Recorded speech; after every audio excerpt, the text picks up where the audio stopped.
Hello.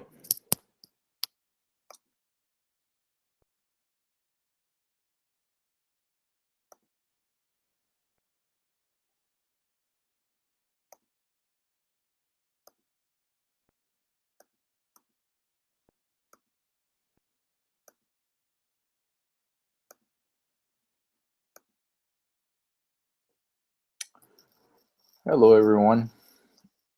Welcome to the third session for the HackOn data workshops.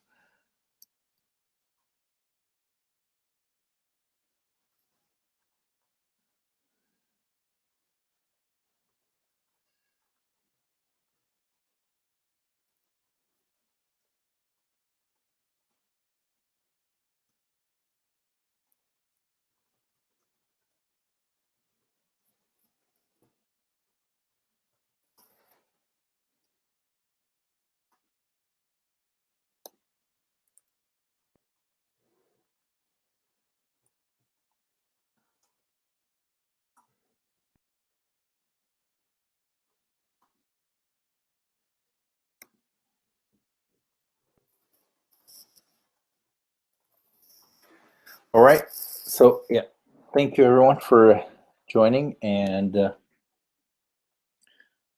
yep, let's go ahead and start with the review of the session. If you guys have any questions now, it will be a good time before we dig into the lab first, and then we're going to look into the exercise. So please use Slack if you have those questions so we can all see them and share from there.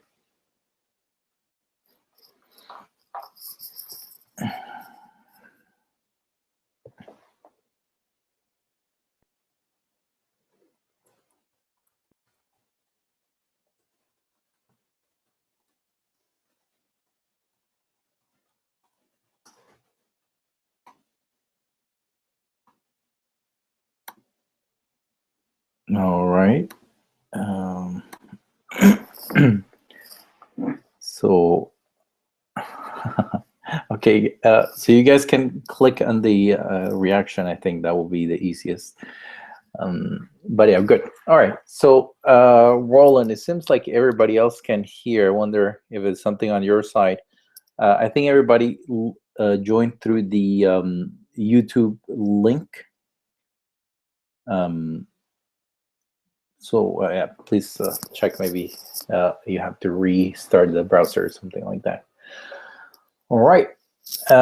So as I was saying, let's start with some simple questions. And so maybe the first one is, I want to know, what do you guys think of the pace, in particular, of the sessions? So let's see. So I'm going to type some answers, and then you're going to click whether you agree or agree with each one of the answers, possible answers. So you either think that the pace is slow, or too slow, or maybe fast, or too fast. Too slow. Okay. So it seems is more on the slow side. That's good. So yeah, we'll then try to speed up and maybe try to get into some more of the advanced topics, or get into questions. So one, yeah, just right. Good. Thank you, Augustine. That was missing. So yeah, it looks like, yeah, it's maybe a bit slow. We can yeah, it's hard to tell, right? This distribution is a little bit skewed to the left. So all right, sounds good. So let's see. And so let's do one more question, then we jump in. So yeah. So is whether you find value in repetition. So this is, a lot of the exercises are repetitive, but there is a purpose, I find, when you do the same thing over and over. And of course, if it is exaggerated, there is no value, but there is certainly a limit. So yeah, I heard from some people that for instance, the labs were very repetitive. So I guess, yeah, at some point it could get boring, but I feel that just doing different variations of the same sometimes can help. All right, so good. Thank you for the feedback. So we'll go ahead and maybe let's make this a little bit bigger, this screen here.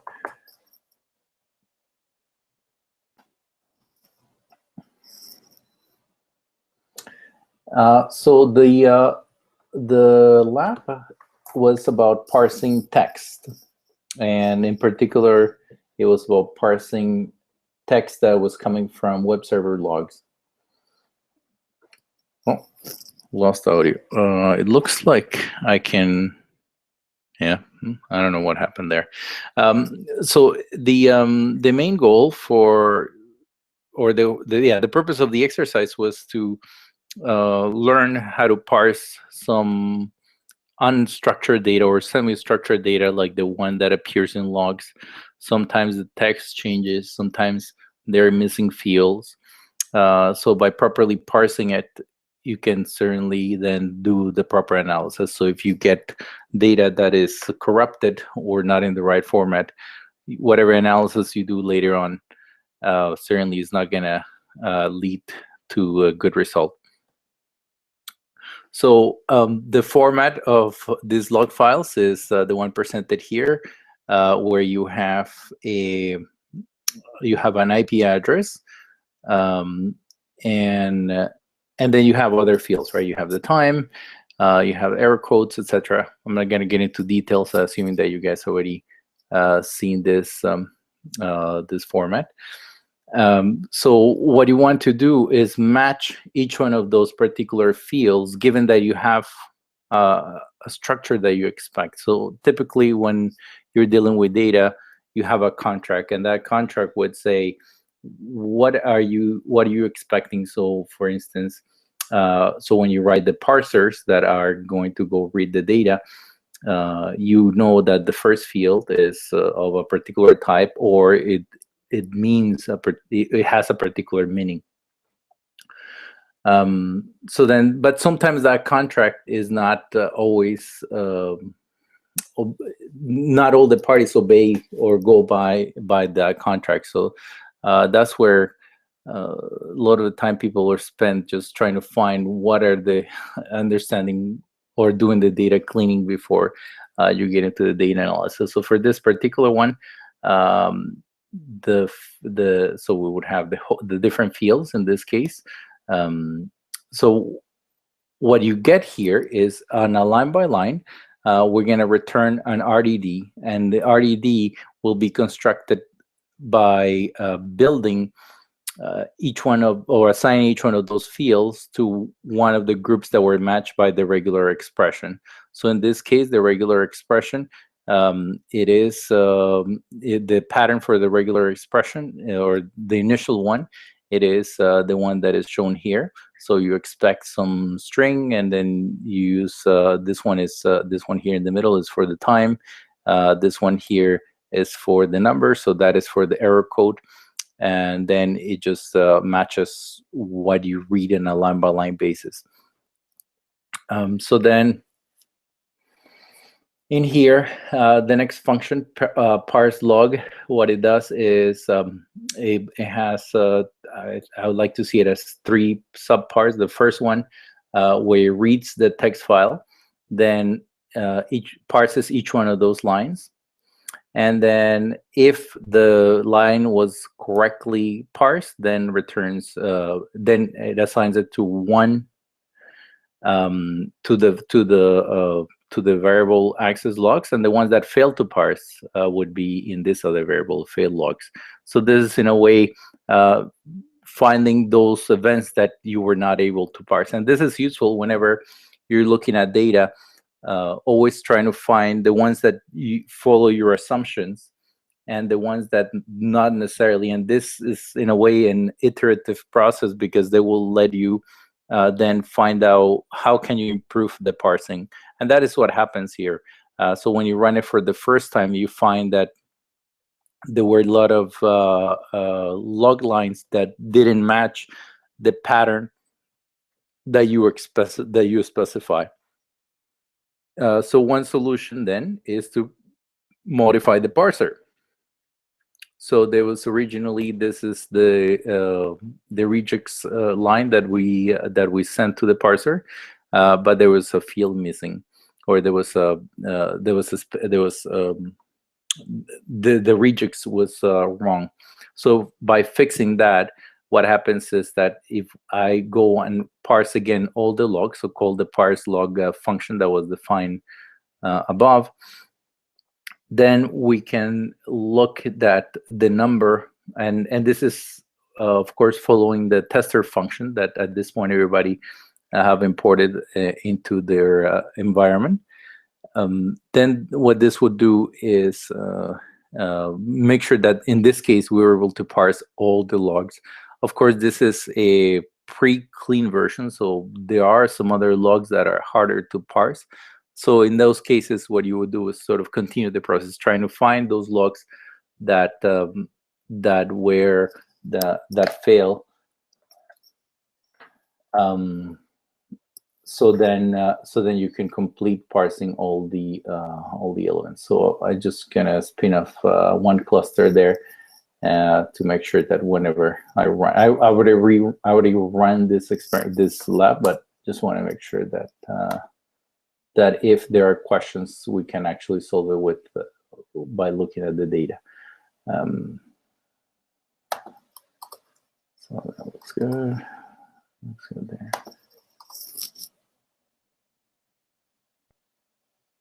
Yeah.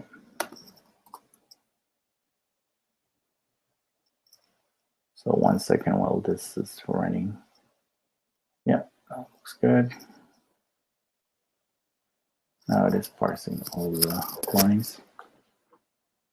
So any questions particular to regex? I think that the regex played a fundamental part on the parsing of not only the lab but also the exercise. So maybe if I cannot answer, Rogelio can help us with some of the questions. All right, so that finished. And this is after, oh no, this is running.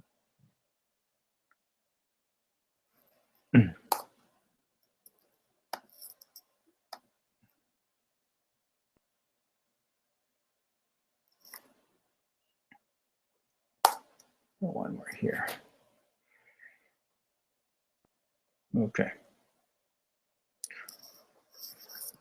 So after we completed parsing all the logs, then we could, in principle, take the first 10 elements in that particular field, in that particular RDD, and we have given names to each one of the rows in the RDD.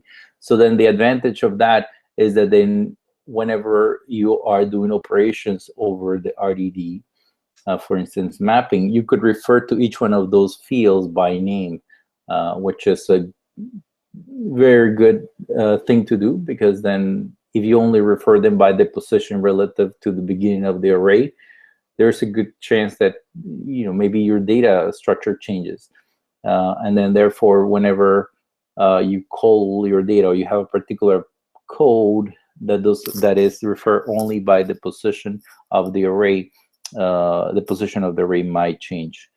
So that is something that I prefer, actually, to, whenever possible, use or call the arguments by name. It's similar when you define functions in Python. You can enter the name of the parameters of the function by name or by position in the function. So whenever possible, try to do it by name. I know it's a little bit more verbose, but certainly it reduces the chances of error. So then from here on, there's a lot of repetition, and so I will skip some of the parts. But the main idea is, whenever now you have parse the RDD and you have an object that contains all the fields that you want to parse, you can do many operations. So typical operations are a lot of counts. So at this point, you guys know how to do counts by using the map, and then reduce. So in this case, that is what we'll do here. So what we do is we map each one of the lines and calculate, or we're using calculating the content size, which is one of the fields of each row, and then we reduce each one of those rows by summing the value of the content size. So then, therefore, at the end, we will get the total sum of the content size for all the lines. And then if we divide by the total number of available lines that we get, this which is just counting, then we can then get the average size. So let's try to run that. And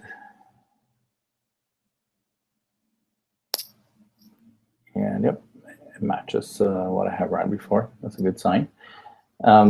Then the next thing is to do example analysis. So what we do here is try to find the response using the response code and mapping that to the number 1. So at this point, you guys know that whenever you're doing something like this mapping, the next thing that comes is some sort of aggregation by the key.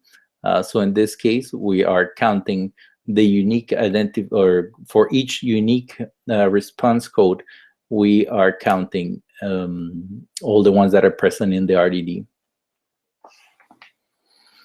And then, so if we then this take 100, it just takes a sample of 100. We'll get a sample of 100, and then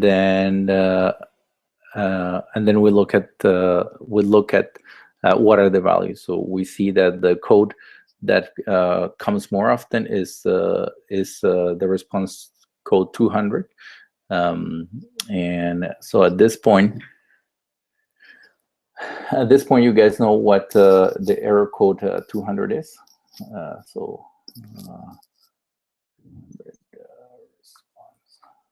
Error. So that is, here, all the codes are here.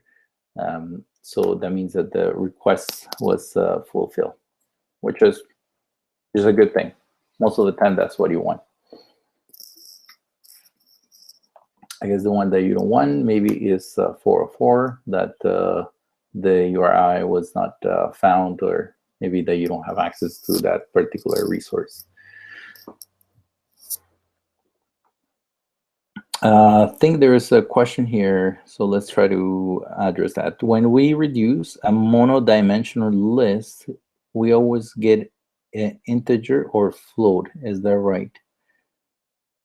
Monodimensional. So I think the question is, whenever you apply the something like a reduce or reduce by key, and then you have, what will be the type of the result? Well, in this case, yeah, we define this to be an integer. But if you have a float there, then whenever you add those two, the result will be a float.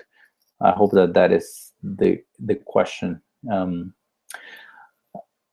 the next one, I have not found an answer earlier. Given serialized JSON as a log file, an unordered nature of those data, is it possible to match those key value pairs with a particular? I would say no for the question of that Vlad asked, whether you could parse a JSON only using regex. I don't think that is possible, and that's why other formats like JSON allow you to have the order of the fields, or that the fields being in different order doesn't affect what the content of the field is. Maybe somebody else can answer if there's a way to parse a JSON with just a regular parser using regex, but I really doubt it because you would depend very much on the order of each one of the fields. See, I see people typing, so there might be an extra answer there.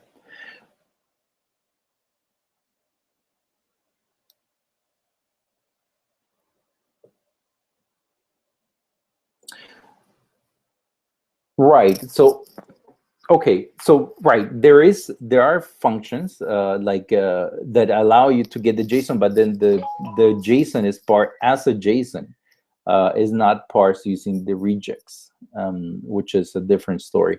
And certainly, when you do it in the regex case, you depend very much on the order. All right. So let's go on. The next one is now that we've found all the counts for each one of the response codes or the status codes in this particular URLs, we're gonna do a plot. So with Databricks, you can either call you can either call directly one of the internal plotting libraries that is built in the notebook, or you can use matplotlib, which is very useful, and then you can have more control over the sort of plots that you do. So matplotlib is already included in the community edition. You don't have to import it, but if there is the need to install a particular external library, there are ways to do it. And so, for instance, to install the tester, which is required to complete some of the labs, that already you could do it. There's a particular way to do it that I think you guys already know how to get around it. So in this one, we're gonna drive a pie chart. The core part of this code, I find, so here you define the figure, but ultimately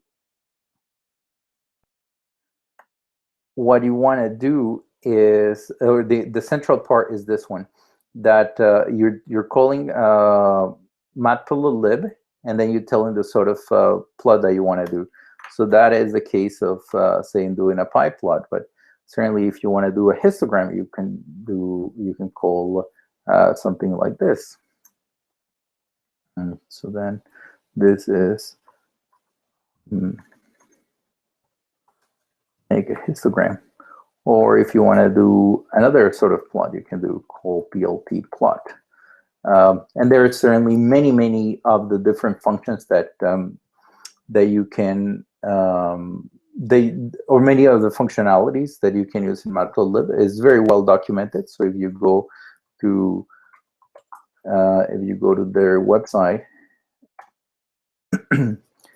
there is the gallery in matplotlib, and the beauty of it is that you can, for instance, if you want to plot, say, histograms, then you can click in here, and you find the code that would let you plot that particular histogram.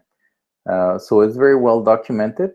So in case that maybe you want to change the colors or change the font size, etc., there are ways to do it, and it's all documented. So it's very useful. So that would be a good thing to also, or resource to know the matplotlib website. And all over Stack Overflow, there's always people answering questions about how to make your plots look pretty.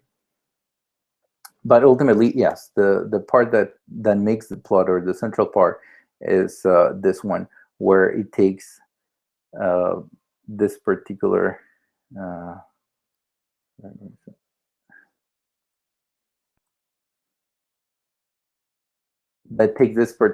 list that we already created here, that contains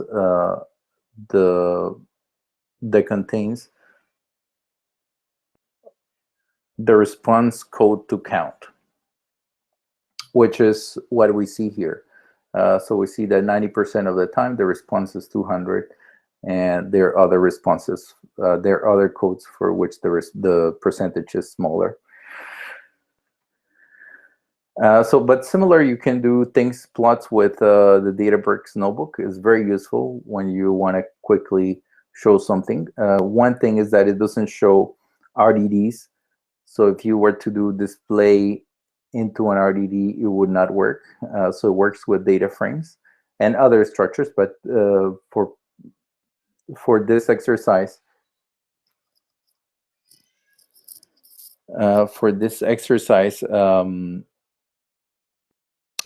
sorry, I got distracted. There was a question on this side. Let me see. I think this is an important one. Okay, yeah, sorry. This was one of the organizers that we're trying to come up with some questions for you guys. So I'll get to that in a moment. Sorry for the distraction. So yeah, so you can use the display feature of the notebook, and then that would allow you to do similar plots. So when you go to the plot options here, you can choose the type of plot that you will make. So there are different ones. So you could do either histogram, because I didn't. Yeah, you can do a pie chart, or you can do a line chart. There are different sorts of. Let's leave it as the pie chart. And let's make it. So it's very quick, but then you don't have the same flexibility as you have with Matplotlib. But if you just want to quickly examine a particular data frame, it's very useful. So here now is where we start doing very similar counts, and that is typically how then you approach data problems. So a proxy of counts is doing histograms. So I like to do histograms of a lot of the variables, and then after I slice into different particular sections of the data, then I do another histograms, and they compare one with the other. So an example of that is sort of what you guys did for the exercise, where once you found the browsers, maybe let's try to do the same exercise but comparing on the different browsers. Is there any difference? Can we see a pattern there? So that is the sort of thing that we'll be going after. So here, what we're simply counting is now all the hosts, which are the particular field, and we create the tuple one, so you know what's going to happen after. You're going to reduce it, which would produce the count for each one of the unique hosts. So since this is very much a repetition of the logic is the same as before, then I'll skip the explanation of this. But yeah, you would have just the top host that you have in there. Similar for endpoints. So then you create the tuple that has the endpoint and the number 1, and what's going to happen after, you reduce by the key. And then you have the endpoints and the counts. You separate into different arrays, and the purpose of this separating two different arrays is to make a matplot plot, which is here, is plotting the counts, and that is what we see here.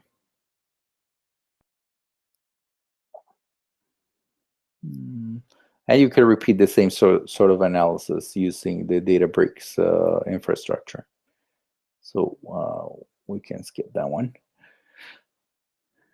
Now, example, top endpoints. So now that we have the endpoints and we have the counts of these endpoints, what we can do is take the top one, which is by taking an order sample of the endpoint counts and then reversing the order, so we get the ones with the highest count on the top.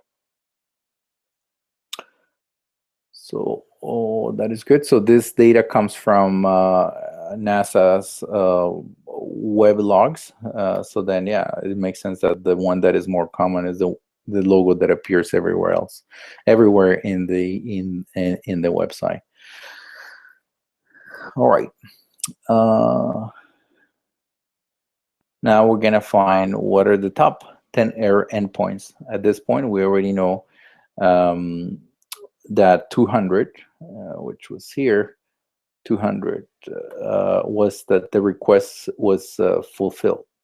So something that is not 200 means that the request was not fulfilled.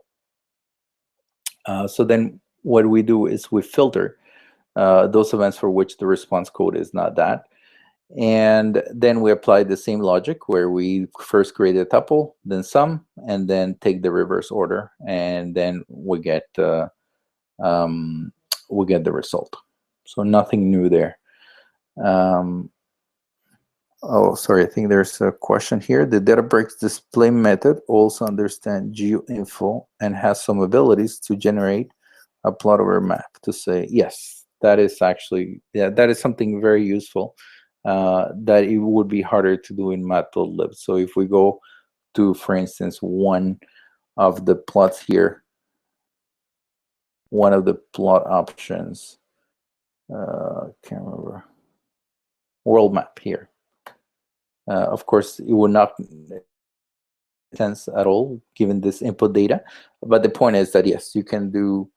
You can, if you have geolocation in your data, you can, for instance, if you have registration of your users, you can overlay that on a map and then see, for instance, which cities or which countries are the ones that are giving you more registrations or a particular pattern. Maybe you're looking for fraud patterns or something like that.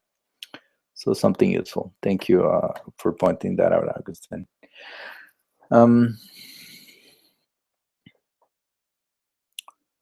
All right. So we already looked at the ones that were not 200. And then we can look at the ones that are unique.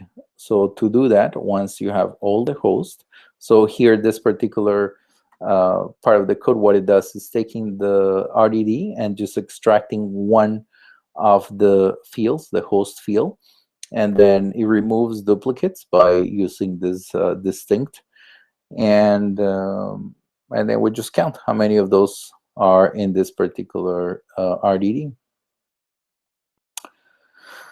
All right. Then this is very similar, same logic, so I'm going to skip that one.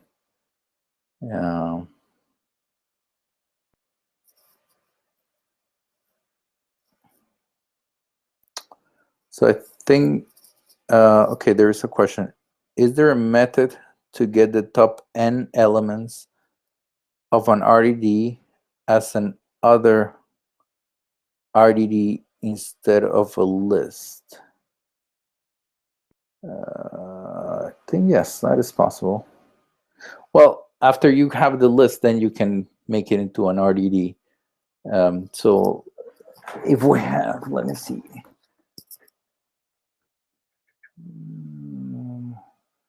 So let's go to the API, Scala API.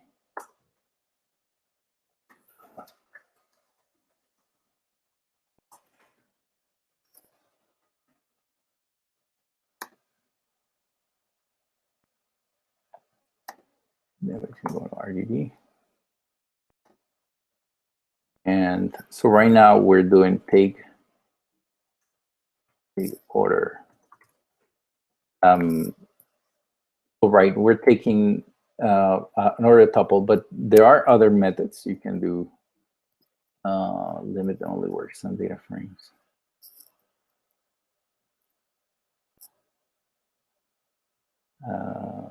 You could take, for instance, you could take a sample of an RDD, or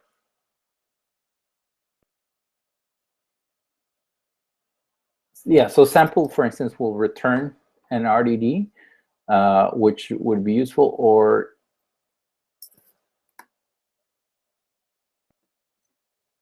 or take will convert into an RDD.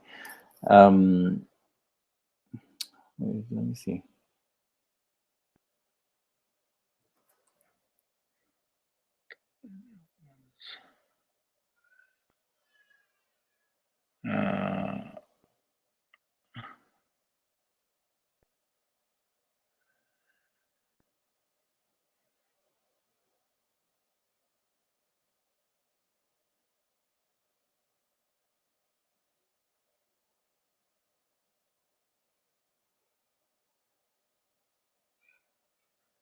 Yeah, actually, I don't know. Let's see.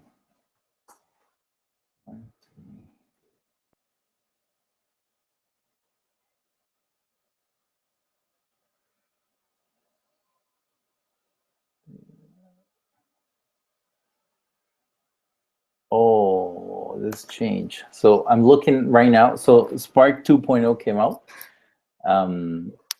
So I'm not familiar with some of the changes that were made. I know that data frames are not data frames anymore. They're a subset of a data set.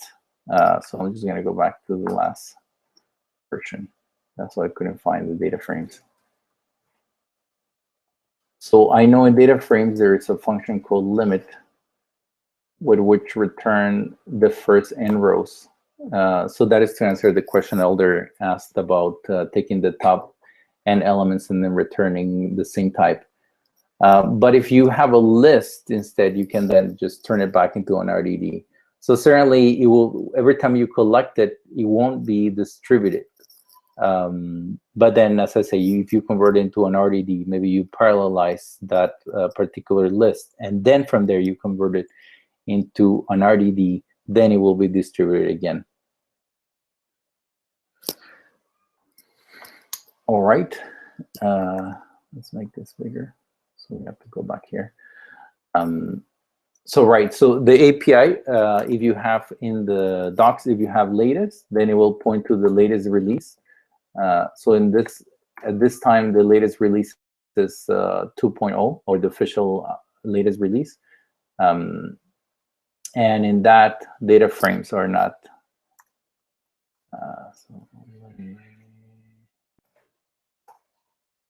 Yes. So for instance, if I look here for a data frame, I will not find it. Or SQL context. Not there anymore.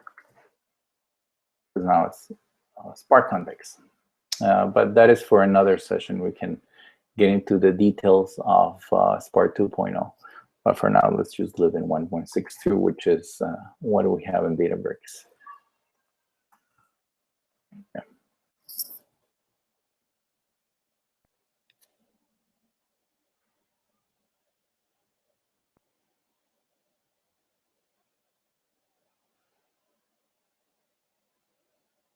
Right. So if you turn back, but it depends. So the question of Elder is turning back RED from list means that the information was lost. Well, yes, because you're taking the top n elements of the list of the RDD. So yes, by definition, yes, you're losing some of the information. But then one other thing you could do is to actually, yes, filter. Yes, filter would be the right thing to do. If you know, for instance, that you want to take the first top 100, and then there's a particular field that would allow you to filter. So for instance, the count. So if we go back to the exercise here, and we look at one of the ones we collect. So for instance, if you have something like this, and you know that this is not order, but let's just assume that the second value of this tuple is order, you could then filter by the second value, and then that would allow you to get back an RDD without having to convert to list, then RDD. Yeah. Good point.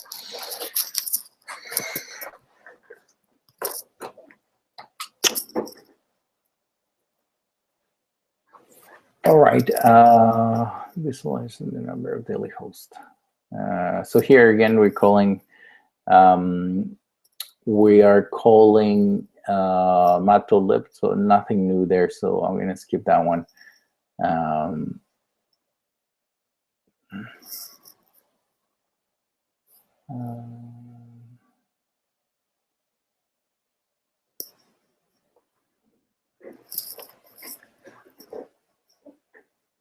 so let's look into this one. Visualizing the average daily request per unique host.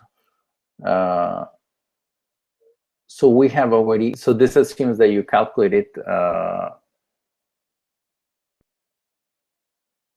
no, sorry, this goes back to the previous exercise, so let's just skip that one completely. Let's go to the part 4, exploring 404 codes. So 404 codes are the not found response.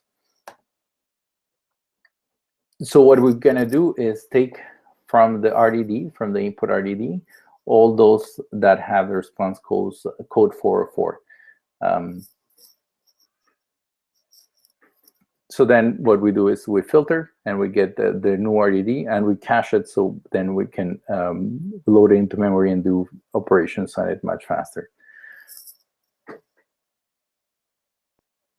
Then we look at what are the particular endpoints that have those bad records. So then maybe we can do something about it. So if you are the admin, maybe there are some web pages that are pointing in that location, or there is maybe something wrong with the server that is hosting that. So that gives you some action, or some action that you can perform in your system. So then we looked at those endpoints, the ones that are, so here we take an order, the top 20 endpoints from the bad records RDD. And at this point, you guys know how to do this with your eyes closed. It's very much a repetition. So I think maybe we leave it as that for the lab, and then we can go into the exercise, the solution to the exercise, unless you guys have a question about a particular section of the lab, or you want to ask or explore some other different questions at this point.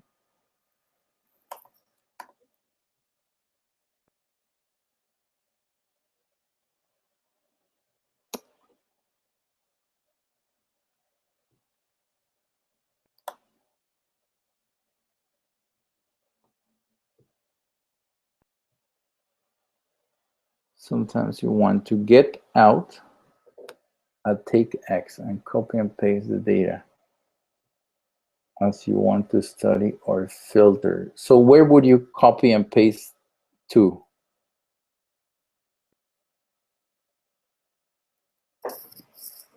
So the question is, yeah, sometimes you want to copy your data. So there are, you could, if you for instance, let's go back to the top.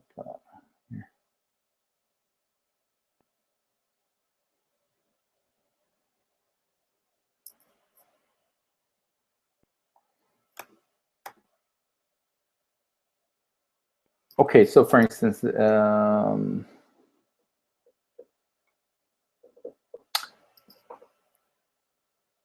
oh, yeah, no, it can be copied. So for instance, here, I select, so it might be a problem with the browser that you have, but in here, I select and I copy. And then if I open anywhere else, I can paste that. I don't know if that's what you're referring to.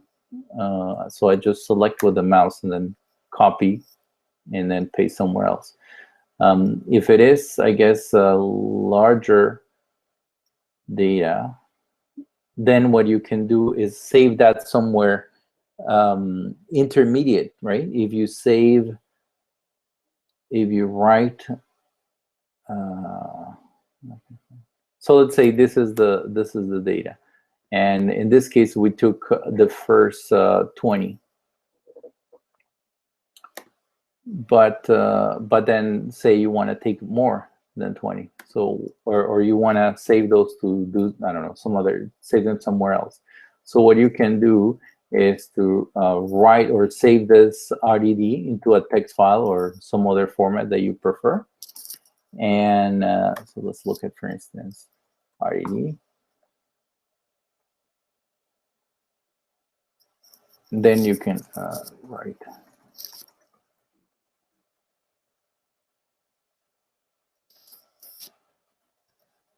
You can save this particular RDD as a text file. And then once it's there, you will write it to S3, and then from S3, you would import it back, which is a little bit of extra work. But if you have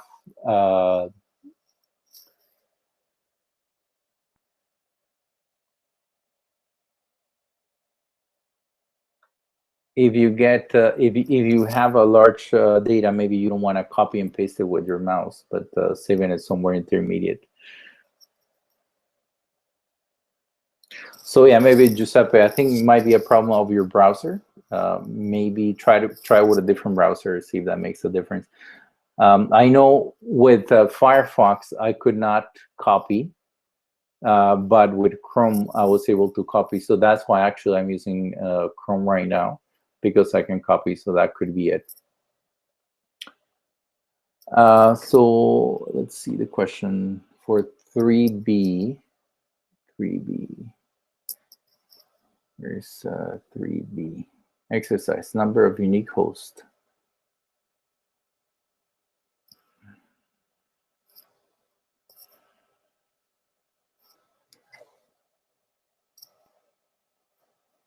So you're saying that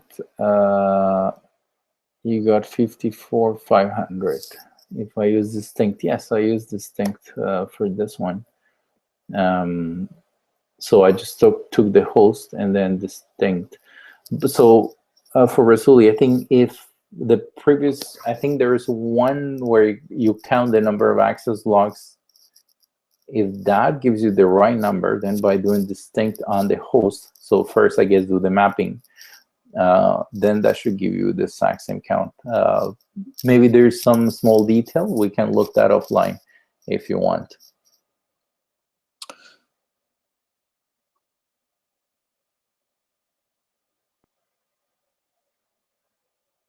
Solution for 3E. Let's see the solution for 3E.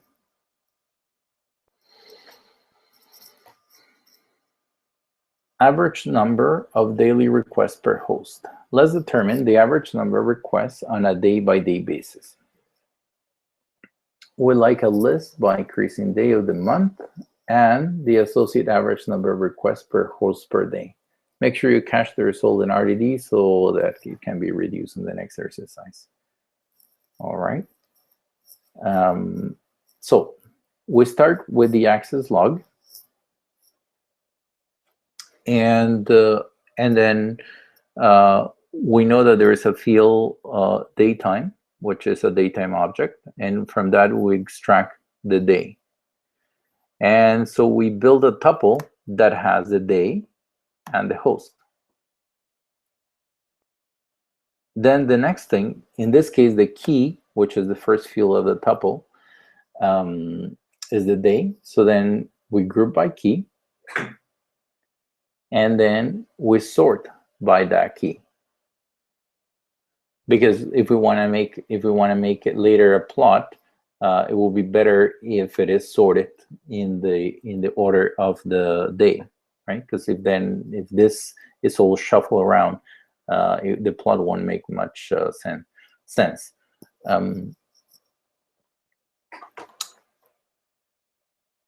And then once we have this tuple, which contains the day and the host, we calculate the length. Sorry, what is this? So the length of the host divided by the length. Okay, so this is a Python function, so we can, to see what it's doing, we can open up a new, insert a new cell below, right? So if you have a list, so let's call it L, where you have The value is 1, 2, 3, 1, 1. We can then print L. We get L, but we can take a set of L. And this, what it does is only takes the unique elements in that particular. So where were we? 3E, 3E down here. So that's what it's doing. It's calculating how many requests were in there divided by the unique by the number of unique requests. And then that will give you the average that you get, the daily average per host.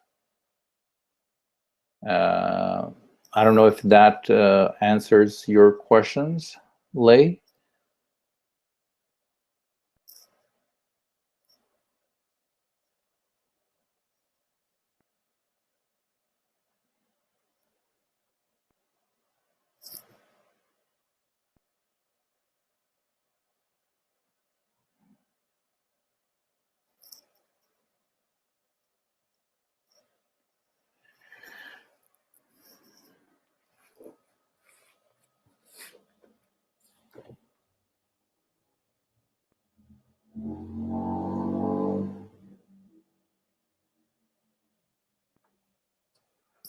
Okay, good. So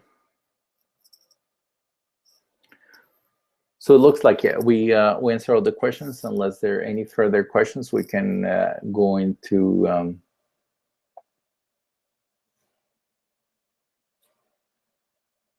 the solution for the TranQuant or the TranQuant logs. So the logs here were a little bit different.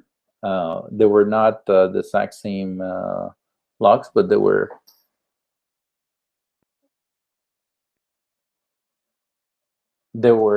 front-end events of the TranQuant platform. So they're already in JSON. So if they're already in JSON, oh, by the way, I'm taking the solution to, so actually, before I continue, I think you guys did a great job. So the lab answers usually, I haven't posted them. So I will post that in the with the instructions for the next sessions that will be coming up in the next couple of days. So I'll post that. So many different approaches to solve the same problem, and that is awesome, and that is what we ultimately want. We want you to be free to interpret the data in a way that could be different from what others might be interpreting it, and using tools that you either might be familiar or you explore.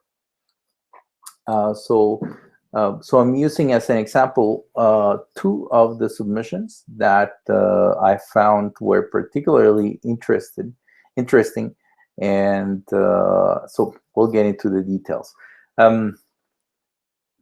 So this log, if you read it, is already in JSON format. So you could, in principle, not have to do the parsing of using the regex. So what's the advantage of that? Is that if, for instance, you change the order of the fields, like it is in this case, for instance, the timestamp sometimes is in the 3rd or the 4th field, so then that can get tricky. So, but initially, given that you guys have done some work with the text parsing with regex, we can look at just reading the file as a text file. So that would then convert it into an RDD if you read the text file and you give the full path of the log. So then you would have to write a function that is very similar to the function that was used in the lab, and that is the one of parse logs. Sorry, yes, the one of parse logs. And so what we do here for each one of the fields, we generate or have a regex function, and we check that we are a little bigger. There. And we check that the parsing matches our input fields. In this case, we're only interested in the first 3 fields, and that is because those are the ones that I knew were organized correctly. So if then you apply that parsing and then look for the most popular object, so which is the third field, the object type. So then that would tell you that the most popular fields in this particular case was menu item, site category, title, data source, order. So how do you get there? Once you have parsed the data, you follow the same recipe where you map the particular field to the number 1. So you create this tuple, and then you reduce by key by summing all the ones, and then you sort in reverse order. So you could do it, for instance, using matplotlib, or you could directly use it using the Databricks plotting utility. So there is another solution that I found interesting, and it was directly, so very similar idea. So this is again very similar to what you guys saw in the lab, and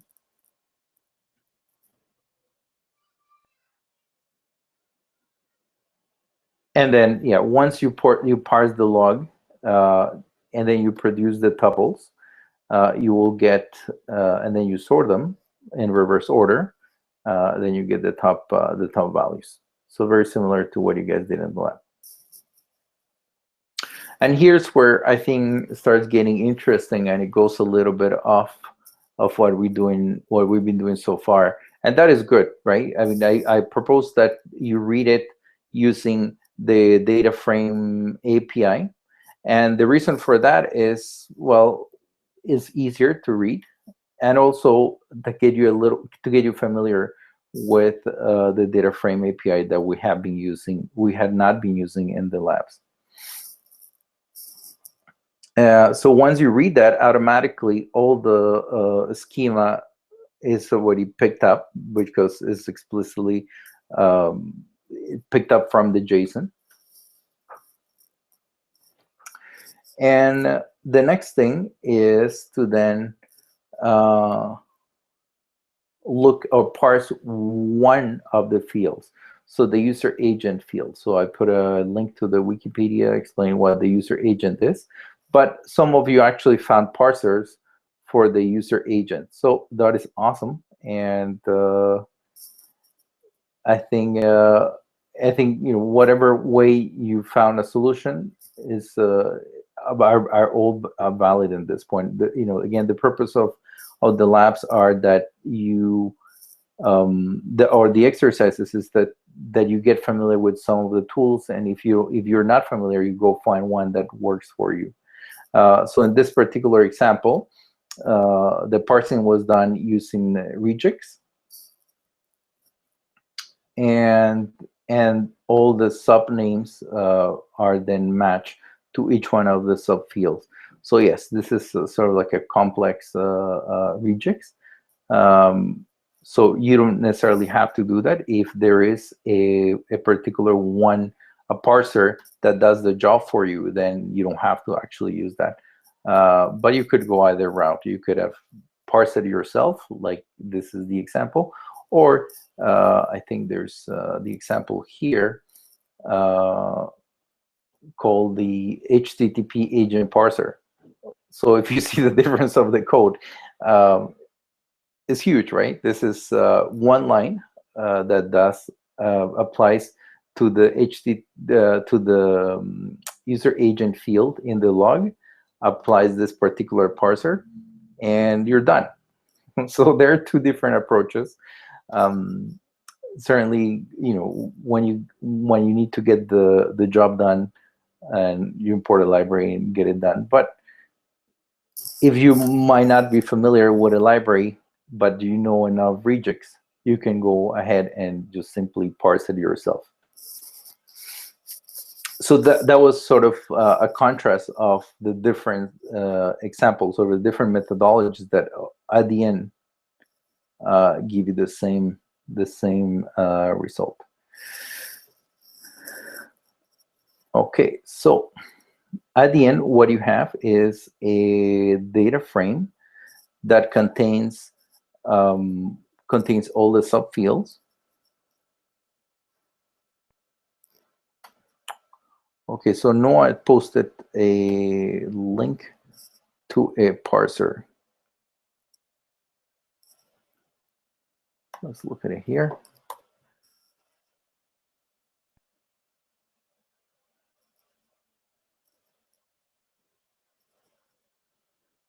Oh, I see. Right. So it is very detailed for each one of the available browsers, which later on down the is one of the questions.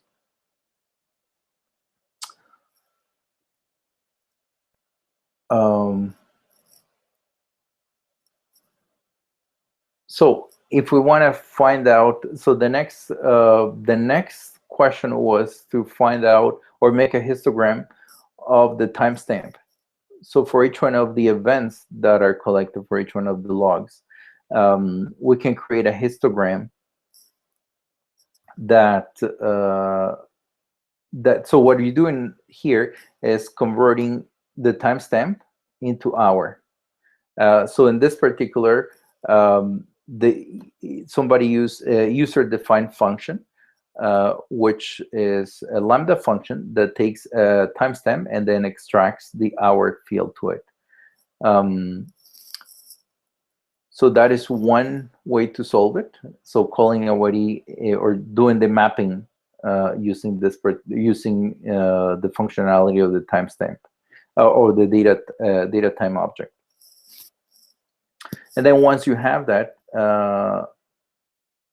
then you can, so how do you do the histogram? Either you present the list to, please increase the size, all right? Let's see, this one. Oh, this one is already big, okay. It's a better.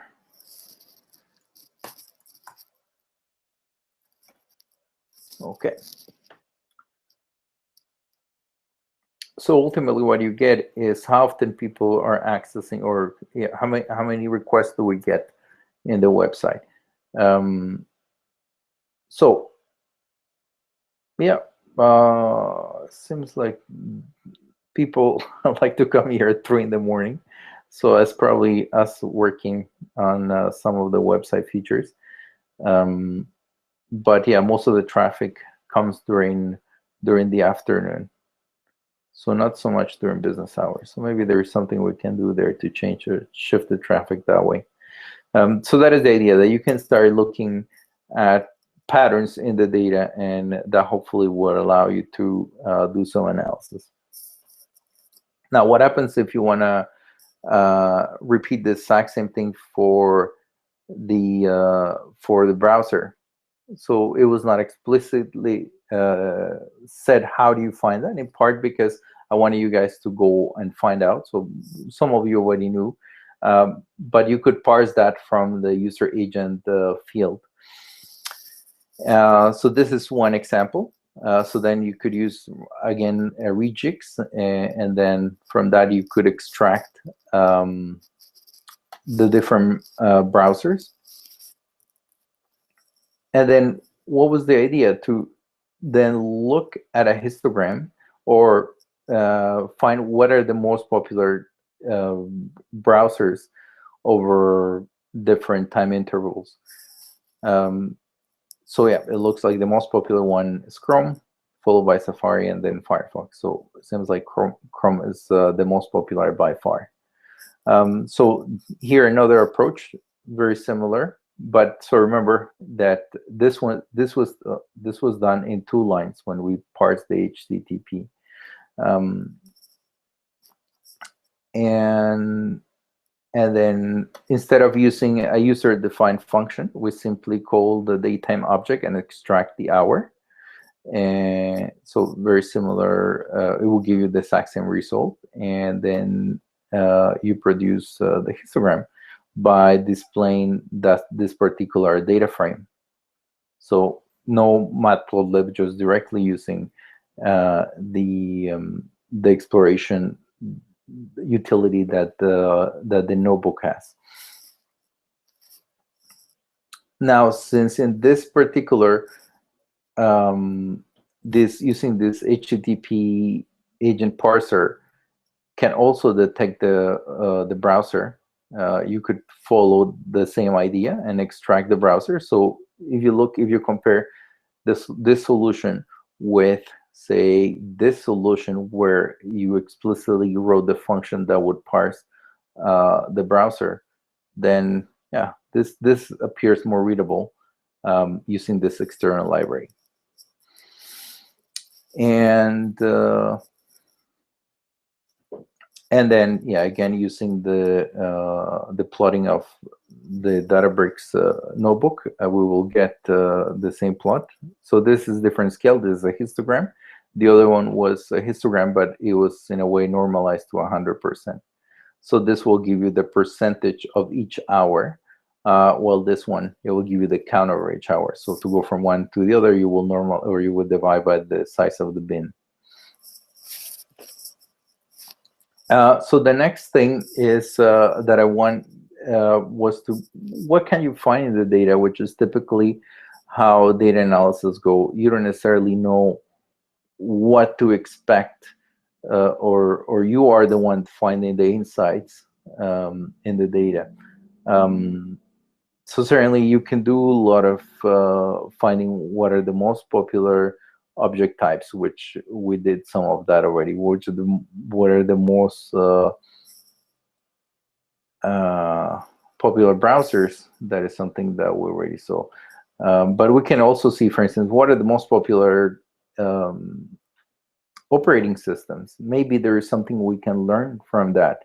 And certainly, if we know that our users are coming mainly from Mac, or there is not too many from other operating systems, maybe that is an information that we can then find. If we know that, say, all our users are coming from Mac, maybe we give priority to building tools that will satisfy those users, or the alternative would find ways to attract users that have other operating systems. Of course, this is a very particular case. So whatever it is, I mean, it's not only operating system, but whatever that slicing and dicing of your data will give you can give you then insights to then later that then later can help you push ahead. So yes, we see, for instance, in this case, the operating system by far is mainly Macintosh and Windows, not too many Linux, and a lot of and very few iOS.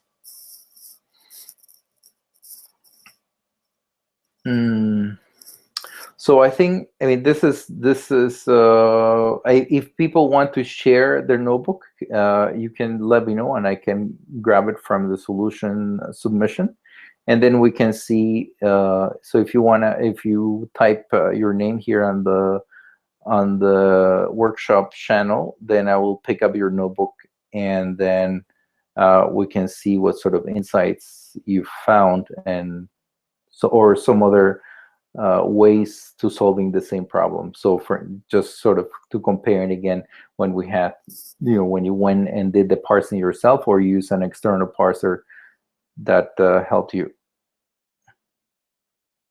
Okay, so let's find out.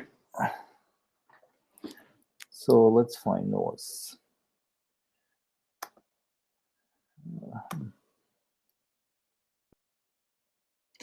So before I open Noah, is there something in particular that you want to share of your notebook or tell us about your notebook? I know that I think I'm the only one that have voice at the moment, but certainly can.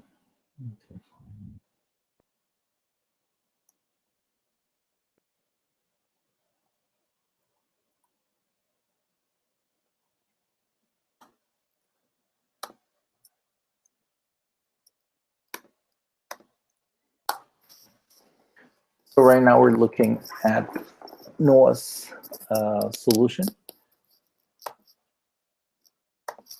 Right.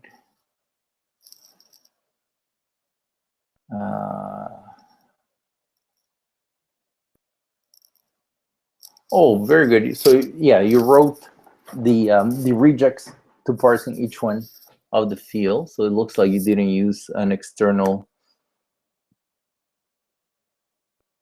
Oh, you used Scala instead of Python and data frame for most of the counts. These structs are interesting. Yes. So did you use an external library to parse the fields?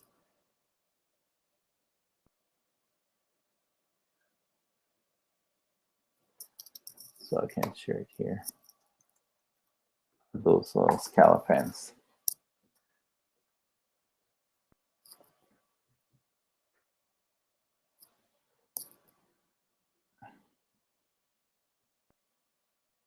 Okay, so let's look at the UA fields.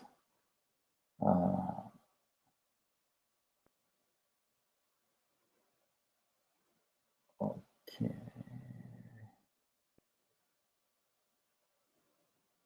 All right, so use the Scala parser, good.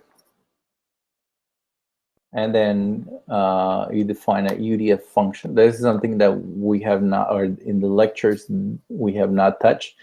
But certainly when you're writing more complex mapping, or you want to apply more complex transformations to the to a particular field in a data frame, this is the way to go with this user-defined functions. So then what you do is you call the data frame, and you append a column, and then with the method with column, and then you give the name of the new column, and then you pass the user-defined function that you must define previously of calling it, and then you pass the column. So this dollar sign is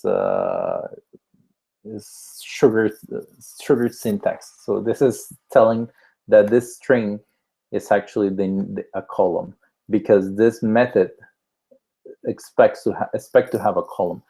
So the equivalent, I cannot edit there, but the equivalent of it. So let me just one of my.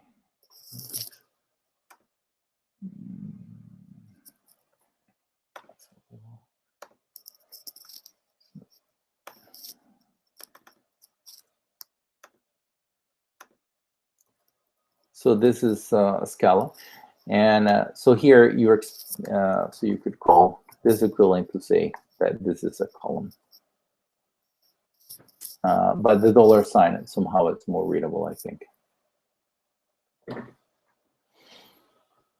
And then yes, so if you print the schema of this RDD, yeah, everything is parsed for you. So then, of course, when you want to do the counts, it makes them more accessible, I guess. Yeah.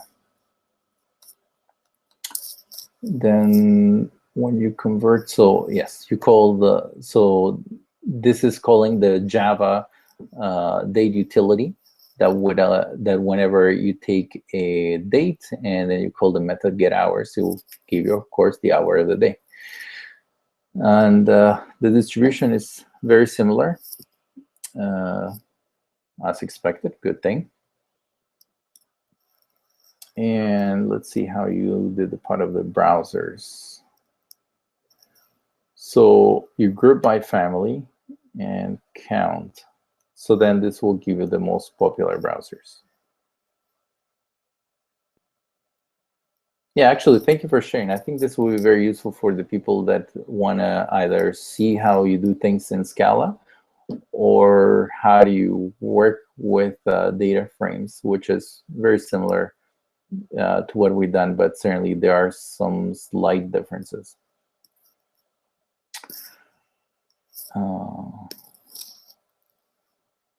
And then, oh, this is neat.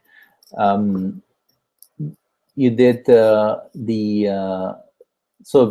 when we applied the filters before, we applied filters on one variable, but here you did an OR of the filter, so it would be either when the family of the browser is Chrome, Firefox, or Safari, which are the three top that you found by doing the count ahead. So yeah, this is really cool.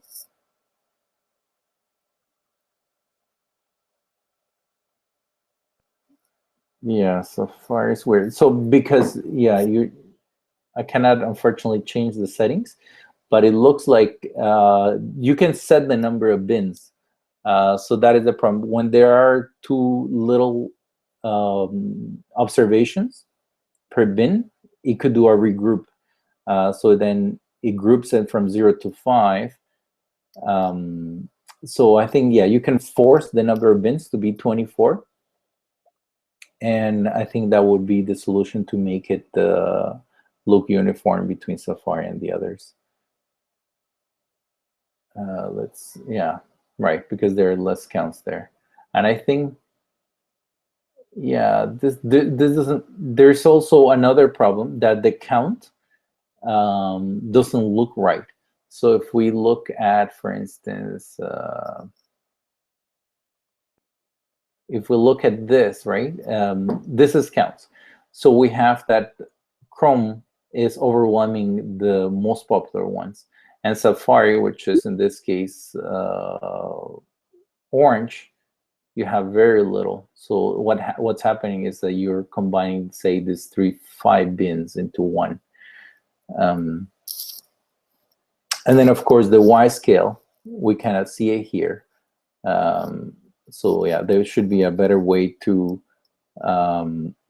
display it, because otherwise it's only you would, if you were to look at this plot, you'll be assuming that the y-axis is shared among these three histograms, which is not the case. I mean, we know that the counts are much lower on Safari than the others.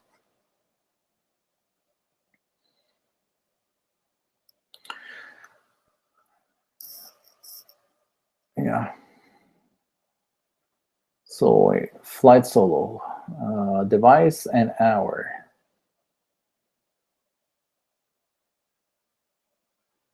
OS hour only.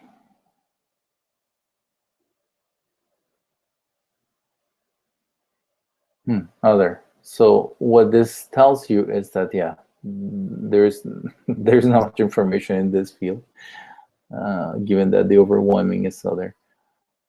So probably either it's not been populated correctly. And the same thing for the brand. Yeah. Oh, but this looked like mobiles somehow. But yes, so that might be the reason, because the mobile traffic was very, very little compared to everything else.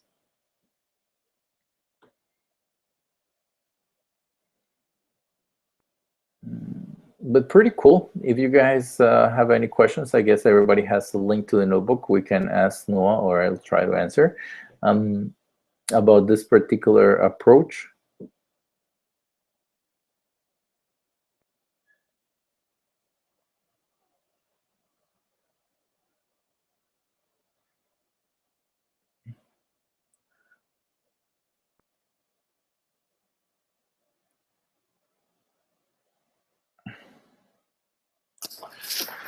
Okay, so it looks like we don't have more questions. So what I have is to then publish the result, the links to the solutions for the lab and the notebook, and then and the exercise, and then publish the exercise and lectures for next week. So next week we have an in-person. Okay, let's look at Elder's notebook.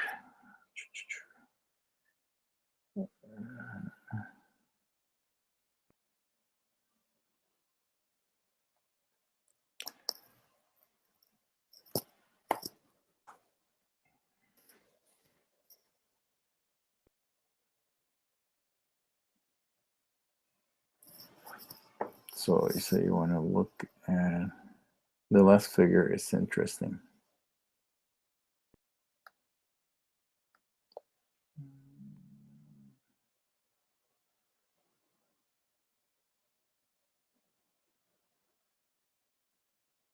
So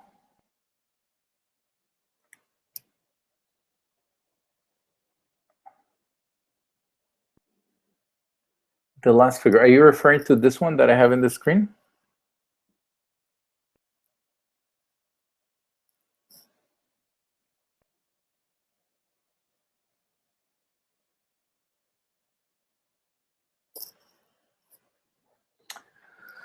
All right, so here, let's see, what do we have here? When do object type data source order occur?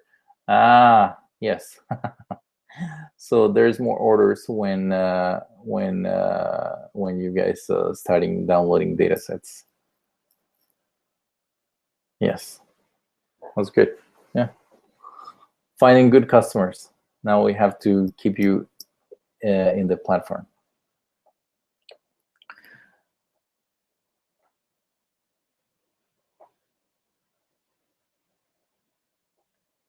Okay, yeah, good idea, Curtis. So Curtis has a suggestion, which maybe we should post other, maybe not in Slack, but we can post it in the workshops weekly instructions. We can post maybe interesting links from previous session. So I think yeah, that will be useful for, because I think in Slack after some point, I seen 10,000 messages, they get deleted. So maybe we can find a permanent place for that. Yeah, let me write it down.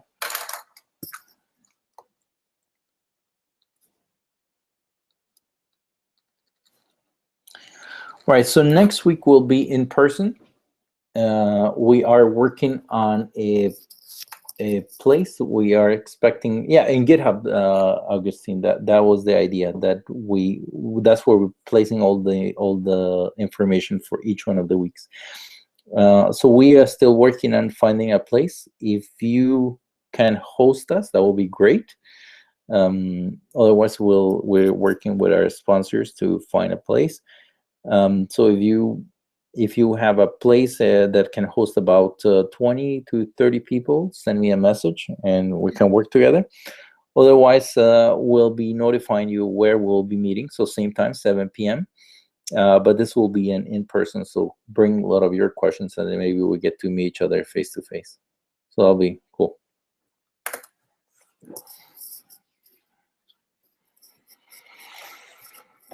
All right, guys. So that concludes the session for today. I hope you learned something new, and maybe we will post. Yeah, so I think seeing what the others are doing, that can be also very fulfilling. So we can post those as well.